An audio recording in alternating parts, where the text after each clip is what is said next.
आज हम लोग स्टडी कर रहे हैं फायर हिम को। इसका साउंड क्या होगा? फायर तो जानते ही हो, इसका जो साउंड होगा, इसका जो प्रोनाउंसिएशन होगी वो क्या होगा? Him, HYMN। एन तो साइलेंट रहेगा और उसको हम लोग क्या बोलेंगे? Him, fire him. इसके पहले कि हम लोग पोएम पढ़ें, इसकी पृष्ठभूमि को समझ लें, इसके बैकग्राउंड को समझ लें कि ये उठाया कहाँ से गया है, इसके जो रचयिता हैं जिन्होंने इस पोएम को लिखा है वो हैं कौन। तो जैसा आप यहाँ देख रहे हो, यहाँ तो इसका मेंशन नहीं है, लेकिन इसके जो पोएट हैं उनका नाम क्या है? KKN दारूवाला। KKN दारूवाला। थोड़ा सा आपको ये नाम थोड़ा भिन्न सा लगता होगा, क्योंकि आप अमित, असलम, सुमित ऐसा कुछ लिखते हो। ये नाम थोड़ा सा एक भारतीय के लिए अनोखा सा लगता है, KKN दारूवाला। देखो, भारत में बहुत सारे धर्म के लोग निवास करते हैं। हिंदू हुए, मुसलमान हुए, सिख हुए, बौद्ध हुए, जैन हुए, ईसाई हुए, ये सब उन्हीं धर्मावलंबियों में से एक धर्म है जिसको हम लोग पारसी कहते हैं। थोड़ा सा, चूँकि आप एक नए कवि को जान रहे हो जिसको पहले कभी सुना भी नहीं था, तो उनके बारे में थोड़ी सी बातें कर लें। KKN दारूवाला पारसी हैं। इसका जिक्र वो कविता में भी करते हैं एक जगह, आई जोरोस्ट्रियन। तो पारसी कौन होते हैं? ये लोग ईरान के फारस से आए, ईरान के फारस से आए, इसलिए उनको पारसी कहा जाता है। इन लोगों की जो मान्यताएं हैं कुछ ऐसी हैं जो शायद आपको भिन्न लगे अपने से, चाहे शादी विवाह की उनकी परंपरा हो, मृत्यु पश्चात उनकी परंपरा हो। ये सारी चीज़ें क्या है? थोड़ी सी हिंदुओं से, मुसलमानों से, जैसे धर्म बदलेगा तो उनकी प्रथाएं भी क्या होगी? बदल जाएगी। अब अपने देश में वो कौन से लोग हैं जिनको आप समझ पाओ कि हाँ, आप समझ गए पारसी लोग कौन थे।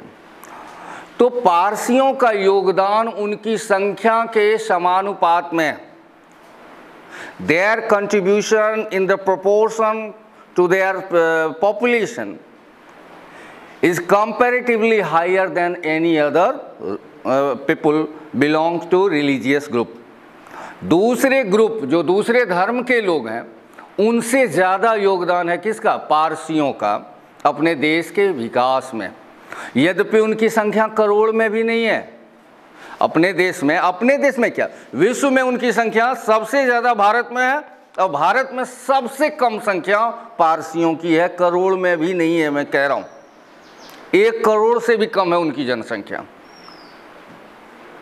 लेकिन उनका योगदान जब आप सुनोगे तो आपको लगेगा कि भारत माँ का सबसे छोटा पुत्र और सबसे योग्य। अभी छोटी मोटी अचीवमेंट को हम लोग माइक्रोस्कोपिक अंदाज से देखते हैं और उसको मैग्नीफाई कर देते हैं और ये कहते हैं, अरे ये फलना आदमी जो है ना, जो बड़ा क्रिकेटर है, वो मेरे जाति का है। हम लोग इतना घिनौना हो जाते हैं, जबकि हम लोग भूल जाते हैं कि ना तो वीर कुंवर सिंह ने अपने जाति के लिए काम किया, ना शिवाजी ने अपने जाति के लिए काम किया, ना भगत सिंह ने अपने धर्म जाति के लिए काम किया, ना महाराणा प्रताप ने अपने जाति के लिए काम किया। ये सारे लोग भारत माता के सच्चे सपूत थे, अपने जान का बलिदान किया।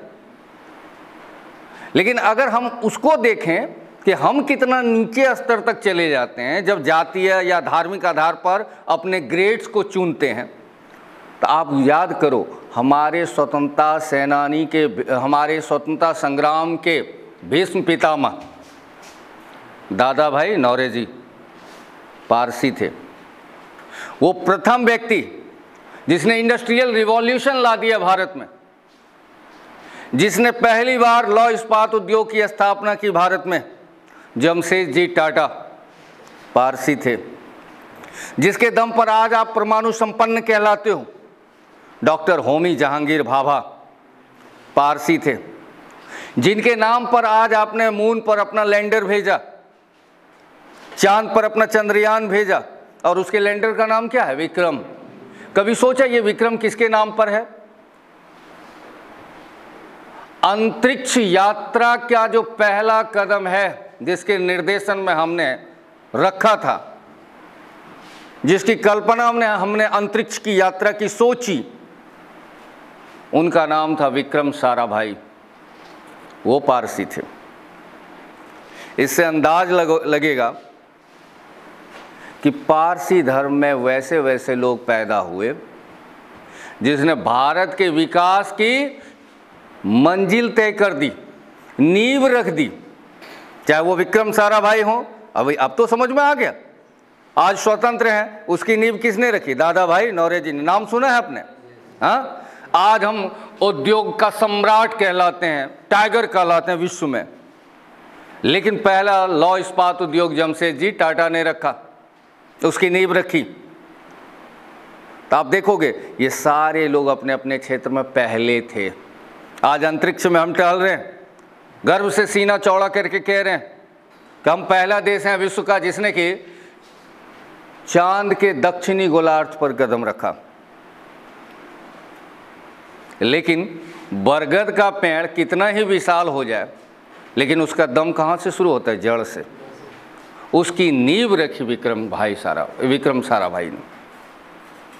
और बहुत सारे हमारे पूर्व थल सेना अध्यक्ष मानेक शाह, ऐसे कई लोग हैं जो पारसी थे, और उनका नाम जब आप सुनते हो तब आपको शर्म आनी चाहिए जब आप कहते हो कि ये क्रिकेटर मेरे जाति का है और ये बड़ा आदमी मेरे धर्म का है। अगर उसमें देखोगे तो 90 लाख की आबादी वाले लोगों ने जितना बड़ा योगदान किया है भारत के विकास में, उसके सापेक्ष अगर देखा जाए तो हमारा योगदान बहुत कम पड़ जाता है। लेकिन कभी पारसियों ने, अभी के समय में आप देखो, जॉन अब्राहम का नाम सुना है? बहुत बड़े फिल्म स्टार हैं, वो पारसी हैं। बोमन ईरानी का नाम आप जानते हो? शायद जानते तो नहीं हो, लेकिन जब बताएंगे तो पहचान जाओगे। 3 इडियट फिल्म देखी है, उसका जो पगला प्रिंसिपल था ना, वो पारसी था, है ना? वही नाम तो भूल ही जाते हैं, तो वो पारसी थे, तो वो बोमन ईरानी। और ये सारे के सारे लोग क्या हैं? पारसी। अब सोचो, हिंदुओं में एक एक जाति की आबादी 55 करोड़ है, एक एक जाति की। तो जब आप गौर करोगे तो क्या किसी ब्राह्मण ने वो काम किया, पहला लौह इस्पात उद्योग स्थापित किया, स्वतंत्रता सेना संग्राम की शुरुआत की, किसी क्षत्रिय ने किया, किसी यादव ने किया? अगर उसके अनुपात में आप देखो तो आपकी आबादी और उनकी आबादी का, लेकिन उन्होंने कभी भी इस चीज़ का कभी सीना नहीं फुलाया, अरे हम जो किए सो हमारा। ये लोग हैं। उन्हीं लोगों में से एक जो आज के आपके पोइट हैं, Keki N. Daruwalla. Keki N. Daruwalla Anglo Indian poet है। एंग्लो इंडियन पोइट मतलब जिन्होंने अपनी कविताएं किस में लिखी हैं तो वो इंडियन, लेकिन उनकी कविताएं किस भाषा में? अंग्रेजी में, एंग्लो इंडियन। तो पहले हम लोग इसका थीम समझ लें। पारसी लोग अग्नि के उपासक होते हैं, अग्नि को बहुत पवित्र मानते हैं, इसीलिए ईरान से उनको भगाया भी गया था। वो सूर्य की पूजा, यानी उनकी बहुत सारी विधियां, परंपराएं किससे मिलती? हिंदुओं से। जैसे हिंदू सूर्य को पवित्र मानते हैं, आग को पवित्र मानते हैं, जब तक हवन कुंड नहीं जले, होम नहीं हो, तो उसी तरह ये लोग भी मानते हैं। लेकिन इनमें और हम में एक फर्क है, ये पारसी कभी भी अपने डेड बॉडीज को, अपनी लाशों को आग को समर्पित नहीं करते, क्योंकि उनके हिसाब से आग में लाश तो हिंदुओं में भी अपवित्र माना जाता है। अगर आपके घर में किसी का निधन हो जाए, मौत हो जाए, तो उस डेड बॉडी को कहाँ रखते हो? किचन में, हाँ, बेडरूम में, कहाँ रखते हो? बाहर, तुरंत बाहर किया जाता है। चाहे वो कितना ही अजीज क्यों ना हो, कितना ही प्यारा क्यों ना हो, लेकिन उसको आप घर के अंदर घुसा करके नहीं रखते। यानी हिंदुओं में उस अपवित्र माना जाता है। लेकिन हम लोग जब दाह संस्कार करते हैं तो उसका अंतिम समापन कहाँ करते हैं? आग को सुपुर्द करके। लेकिन पारसियों में ये मान्यता है, वो आग को इतना पवित्र मानते हैं कि कभी भी अपनी लाशों को आग को सुपुर्द नहीं करते। उनके अनुसार अगर उन्होंने ऐसा किया तो वो आग क्या हो जाएगी? अपवित्र हो जाएगी। इसी थीम पर है। और क्या? जैसे स्मशान में हिंदुओं को जलाया जाता है, 4 धर्म के लोगों को जलाया जाता है। कौन? हिंदू, बौद्ध, जैन और सिख, जो भारतीय धर्म है, जो मूलतः हिंदू से ही निकले हैं। हिंदू, बौद्ध, जैन और सिख, ये 4 धर्म के लोगों का दाह संस्कार किया जाता है, यानी जलाया जाता है। मुसलमान, यहूदी, ईसाई, इन लोगों को दफनाया जाता है। लेकिन पारसी धर्म के लोगों का अंतिम संस्कार अनोखे ढंग से होता है। इनको ना तो जलाया जाता, ना ही दफनाया जाता। इन्हें एक खास जगह पर फेंक दिया जाता है चील कौओं को खाने के लिए। और उस खास जगह को, जैसे हिंदू लोग अपने दाह संस्कार जहाँ करते हैं तो उस जगह को क्या कहते हैं? श्मशान। उसको क्या कहते हो? श्मशान। मुसलमान लोग कब्रगाह कहते हैं। तो ये लोग जहाँ अपने लाशों को डिस्पोज करते हैं उस जगह को टावर ऑफ साइलेंस कहते हैं। उस जगह का नाम क्या कहते हैं? Tower of silence. क्लियर हो? क्योंकि ये सारी चीजें पोएम में आएगी। अच्छा, एक ही धर्म ऐसा है दुनिया में जिसका कोई प्रवर्तक नहीं माना जाता, यानी जिनके बातों को आप मानो ऐसा नहीं। वो कौन धर्म है? हिंदू धर्म। बाकी आप हजरत मोहम्मद साहब के जो बात को मानते हैं, उनके जो अनुयायी हैं वो कौन है? इस्लाम। ईसा मसीह के अनुयायी को क्या कहते हैं? ईसाई। गुरु नानक देव के अनुयायी को क्या कहते हैं? सिख, है ना। जीसस क्राइस्ट, ईसा मसीह के अनुयायी को क्या कहते हैं? ईसाई। देखोगे सबके प्रवर्तक हैं। गौतम बुद्ध की बातों को मानने वालों को क्या कहते हैं? बौद्ध। महावीर जैन की बातों को मानने वालों को जैन। लेकिन एक नाम बता दो हिंदू धर्म में कि हम उनके ही अनुयायी हैं। नहीं, आप शिव को मान सकते हो, आप कृष्ण को मान सकते हो, आप राम को, बल्कि आप सबको मान सकते हो। तो धम्म, यही इसीलिए कहा जाता है धर्म एक ही है, वो है हिंदू। बाकी क्या है? पंथ। पंथ समझते हैं? पथ से बना है पंथ, यानी उनके दिए हुए रास्ते पर चलने वाले लोग। इसलिए रिलीजन का जो शाब्दिक अनुवाद होना चाहिए वो क्या है? संप्रदाय, धर्म नहीं है। धर्म एक अलग सेक्शन ही है।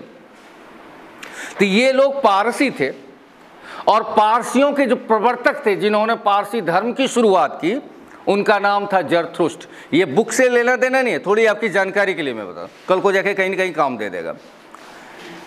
इसीलिए इनको जोरोस्ट्रियन कहा जाता। तो ये इनके जो प्रवर्तक थे उनका नाम क्या था? जरथुष्ट। उनकी दी हुई सीख को जिस किताब में संकलित किया गया है उस किताब का नाम है जैन अवेस्ता।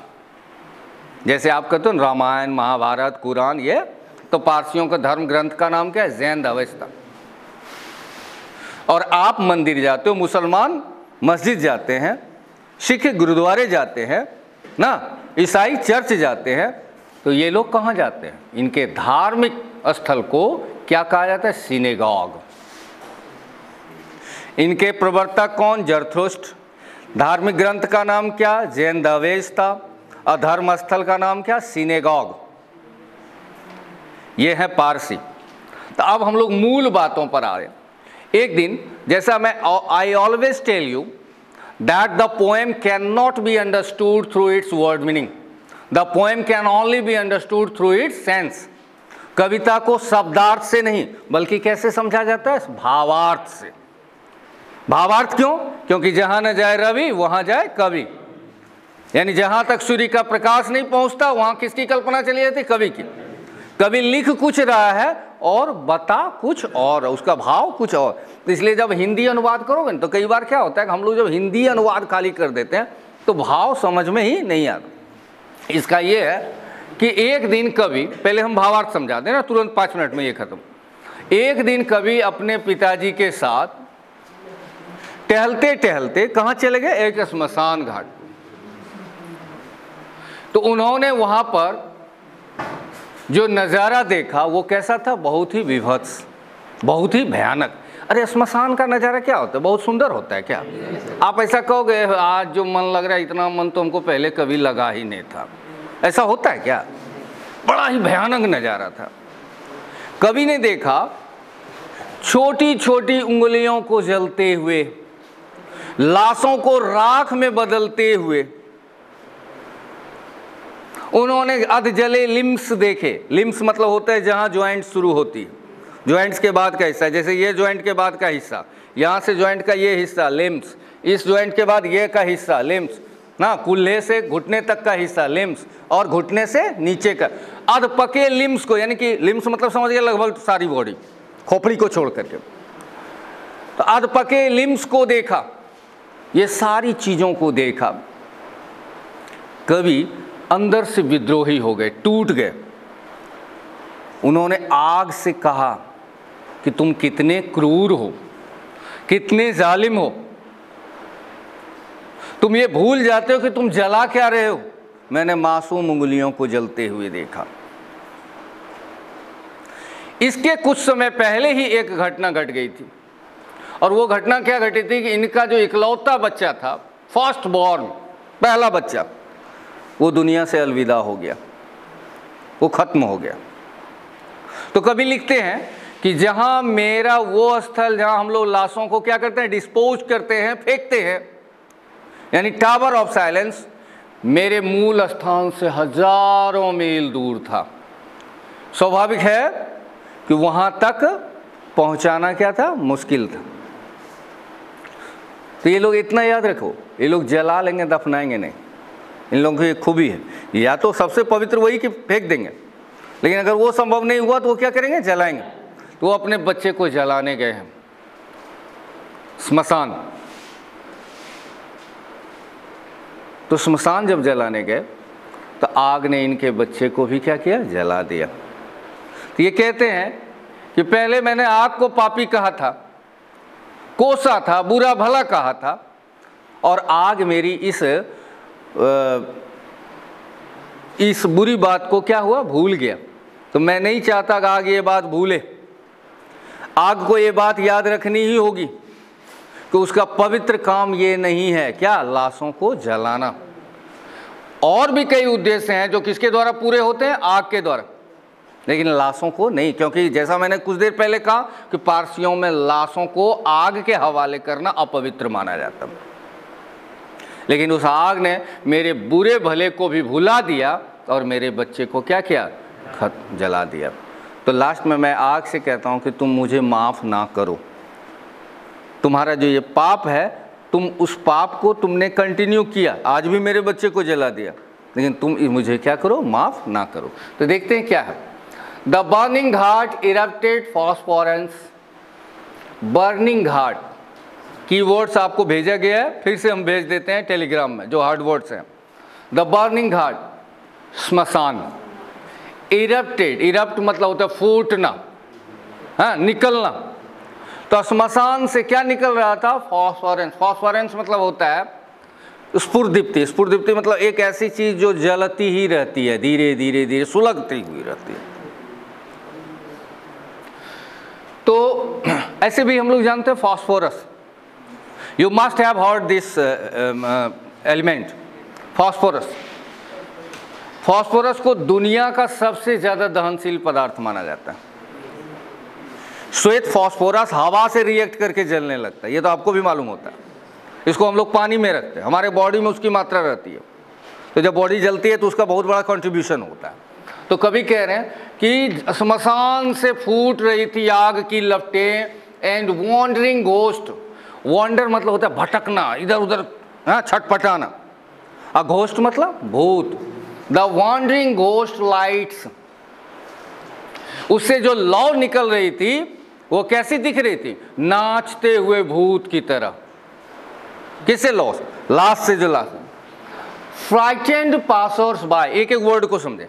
फ्राइटेंड मतलब होता है भयभीत, अब पासर्स बाय मतलब जो अगल बगल से गुजरने वाले लोग होते हैं।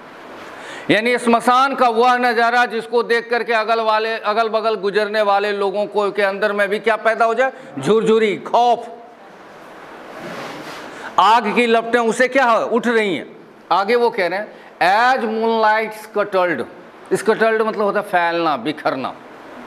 जैसे जैसे चांद की प्रकाश क्या होती जा रही थी, कैसे फैलती है, जैसे चांद की प्रकाश फैलती है उसी तरह वो आग की लपटें भी क्या होती जा रही थी, फैलती चली जा रही थी। अमॉन्ग द बोन्स, किसके बीच में, अमॉन्ग तो जानते हो प्रेपोजिशन आपको पढ़ाया गया, हड्डियों के बीच में चांद का प्रकाश फैल रहा था। यहाँ तक एक बार फिर से देखते हैं। मैंने देखा स्मशान में आग की लपटों को जो किसके तरफ नृत्य कर रहे थे, भूतों की तरफ। भटक रहे थे, लोगों को वह दृश्य देख करके खौफ पैदा हो रही थी। आगे वो कहते हैं वंस स्ट्रॉलिंग एट डॉन, इसमें एक एक वर्ड है जो समझने वाला। वंस, वंस मतलब होता है एक बार। स्ट्रॉल, स्ट्रॉल को उर्दू हम लोग कहते हैं तफरीह करना, यानी कि जैसे ना कुछ लोग खाते पीते हैं और खा करके नहीं टहलने की आदत होती कुछ लोगों की, थोड़ा देर 10 मिनट टहल लेते हैं। तो देखो स्ट्रॉल मतलब भी टहलना होता है, वॉक मतलब भी टहलना होता है। You will surely ask me sir what is the difference between walk and stroll. Walk is the vector quantity while stroll is the scalar quantity. While strolling you don't have any direction, but while walking you say I am walking through this street and I shall go over there. जब आप stroll करते हो ना तो आपकी कोई direction नहीं होती है, जैसे टहल रहे हैं, थोड़ा पॉकेट में हाथ डाले, कभी इधर चले गए कभी इधर चले।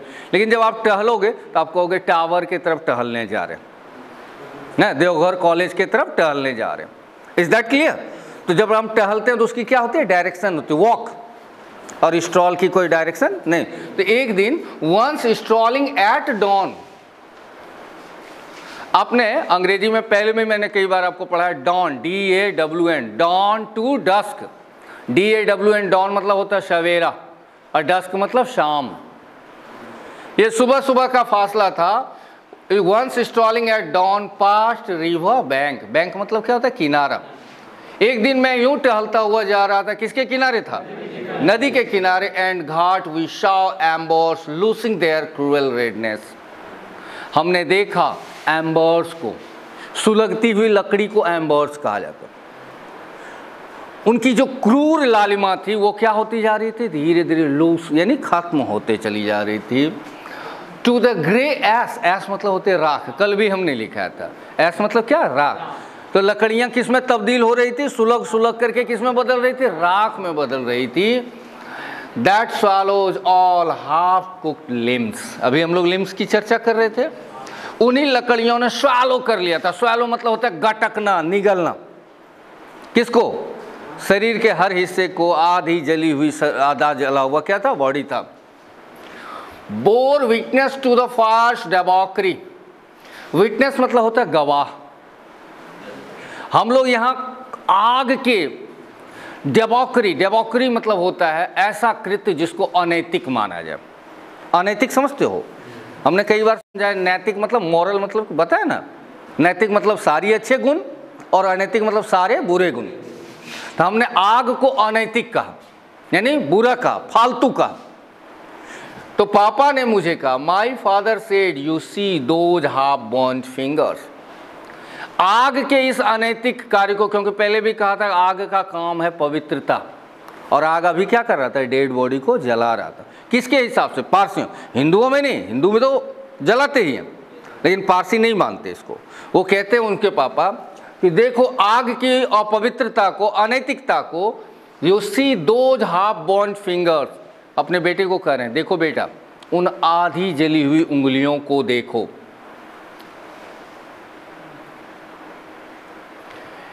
एंड बोन स्टफ्स, स्टफ्स मतलब अवशेष, हड्डी के अवशेषों को देखो। The fire eight times forgets it's dead, आग तो भूल जाता है कि उसको वो जला रहा है, वो क्या है, मरा हुआ है, पहले से क्या है, खत्म हो गया है। कोई ऐसी चीज को जला रहे हो तो समझ में आता है, लेकिन ये किसको, जो पहले से ही खत्म है उसी को क्या कर रहा है, वो खत्म कर रहा है। ज़ोरास्ट्रियन आ गया ना, अभी हम कुछ देर पहले चर्चा कर रहे थे। ज़ोरास्ट्रियन को हिंदी में क्या कहते हैं, पारसी। ज़ोरास्ट्रियन आई यानी मैं क्या हूँ, पारसी हूँ।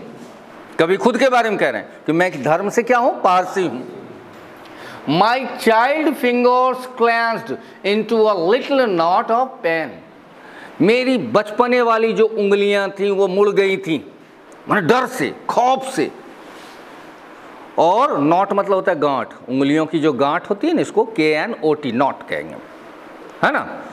तो मेरी उंगलियों की गांठ क्या होने लगी, पेन करने लगी। मैंने इतना डर से नहीं, कोई बच्चा एकदम डर जाता है तो पूरी उंगलियां क्या कर रही थी, मैंने मुट्ठी को भींच लिया था और मेरी उंगलियां क्या हो रही थी, दर्द कर रही थी।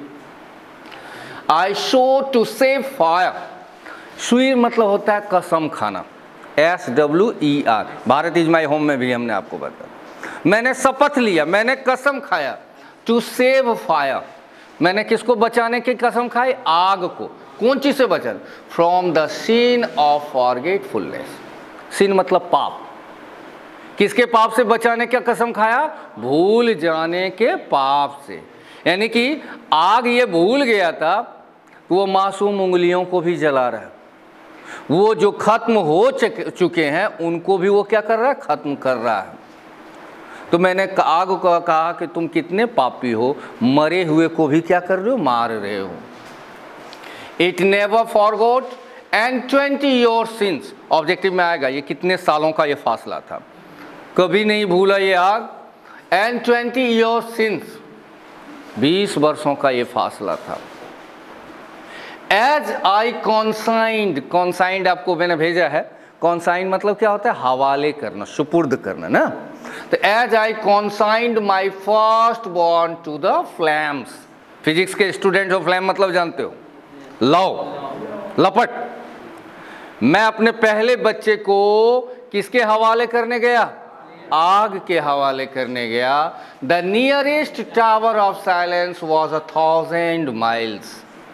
टावर ऑफ साइलेंस याद हो गया? वो स्थान जहां पारसी अपने शव को क्या करते हैं? डिस्पोज करते हैं। तो वो कहते हैं सबसे जो नजदीकी टावर ऑफ साइलेंस था वो कितना दूर था? 1000 माइल्स, हजारों मील दूर। तो मेरे पास ऑप्शन नहीं था। The firm him said to me, you stand forgiven. ऐसा लगा, आग ने कहा जाओ मैं तुम्हें क्या करता हूं? माफ करता हूं। ब्रोकन येट रेबेलियस, ब्रोकन, मैं टूटा हुआ था। अरे कोई पिता अपने पुत्र को खो दे तो वो क्या सुखद अनुभव करेगा? हाँ, हर पिता की आखिरी ख्वाहिश होती है कि मेरे बच्चे के कंधे पर मेरा जो है सब ले जाया जाए।